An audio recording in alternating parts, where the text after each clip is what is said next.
Anytime Okay. you're ready. The media can't be trusted. They're very biased. They all lie. And You can't trust the they're all media. left leaning. They're very left leaning. They. Yeah, and the importance is of free information, good information, valid information is critical. Citizens cannot be citizens unless they have accurate information and valid information. My question would be, why do you, or how have you reached that conclusion about media bias, media being left-leaning, even given the fact that the media covers all kinds of media, radio, print, social media, all web media, and so forth. What was it that led you to that conclusion about media bias and the left-leaning nature of media? Because they all say mean things about Trump, and they say things that are not true about Trump. And they did the thing with Kamala Harris where they changed what she said, to make her look better. So they're like manipulating the media to make their side look good and Trump look bad, and that's the way they always do. So in other words, what would happen if you had a different president making mistakes? Would you expect that the media would call that person on mistakes or inconsistencies in their information? Yes, they should, but the left media has always targeted Trump. They've always tried to indict him. They're always trying to get him in trouble or make him look bad, and he never does anything wrong, and they make up things just to make him look bad. And so, again, what you would argue then, by and large, most of what the president's asserted is correct. What would lead you, in other words, what principle of validation would you use? What evidence do you have or reasoning that leads you so that you're not manipulated by a media person, whether on the right or left? What would lead you, or what has led you to the conclusion that he's correct? Well, because he says he is, and Fox News says he's right, and that's all I need to know. I listen to these podcasters, and they tell me the same thing, that Trump is right, and he's unfairly persecuted all the time. He's always a victim, and he doesn't get a fair chance to do the agendas he wants to do that's going to save America, and we need saving. From what do we need saving? Well, because Biden just wrecked the economy for 4 years, and we're the worst country in the world under Biden, and Trump is going to make us great again. So let me ask you this: if you were presented with information that showed problems with President Trump's policies, with his data or positions, and it was from a source that you considered reputable, would you be willing to change your mind? Yes, but it would have to be a reputable source, which means Trump or Fox News.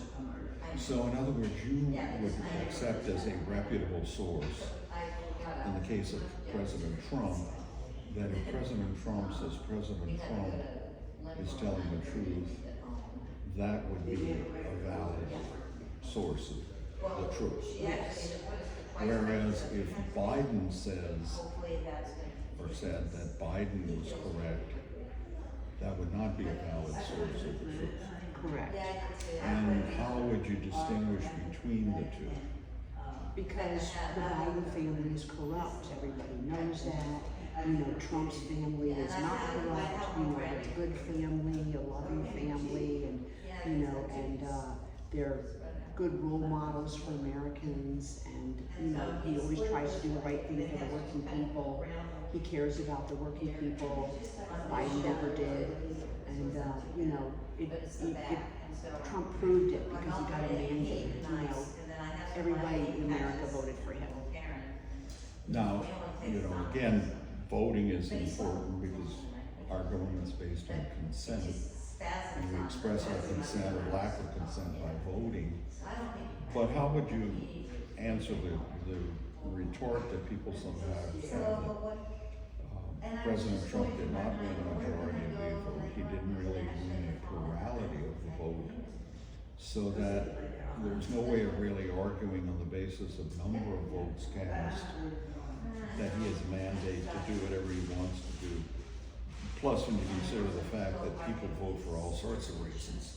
I read one report one time, or one study based on voter exit polls, that their number one characteristic was physical attractiveness of the candidate determined their vote. Well, Given all of these, you would still maintain that if Trump says Trump is doing a good job, we should believe that. well, and Trump did say he's better looking than Kamala, so he won in that category. And that would be an important criteria Yes, for voting. yes, absolutely, and also, you know, we know that that Trump won the 2020 election, and that was fake news saying he didn't. Anything that left media says is all fake news. We all know that now. So no point even watching it or believing anything they say. You know, we don't care about facts or evidence, because we know it's all fake news.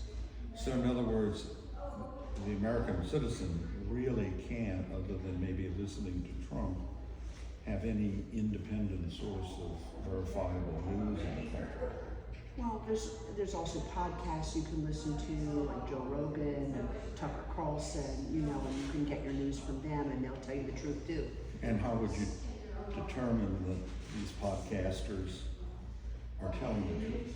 Because they talk for like 4 hours. It's not just like a quick debate or interview. They talk for a long time, so you have time to listen to them and understand where they're coming from, and that's way more believable because you get a feel for the personality and character, and they're very likable, especially to young people, and they make men feel like men, and that's important.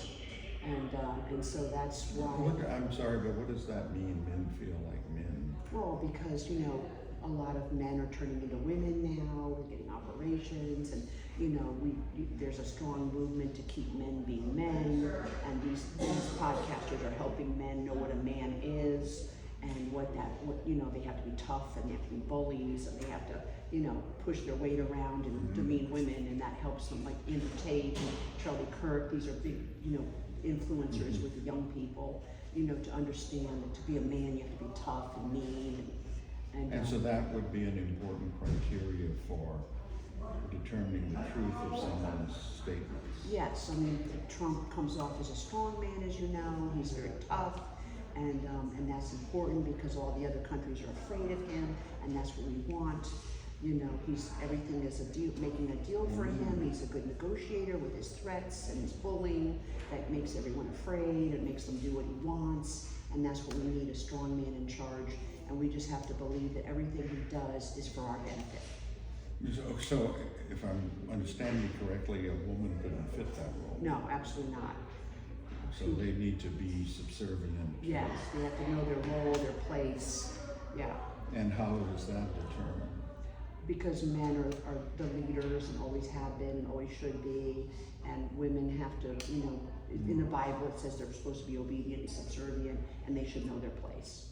So your husband or your boyfriend approved of your Is the being on boss, this? yes, yeah. And so he approved of your speaking independently? Yes, he told me what to say. Oh, he told you what to, I see. That got a little, I didn't realize that. I'm a really good Republican woman. I didn't realize that. Fit my role perfectly.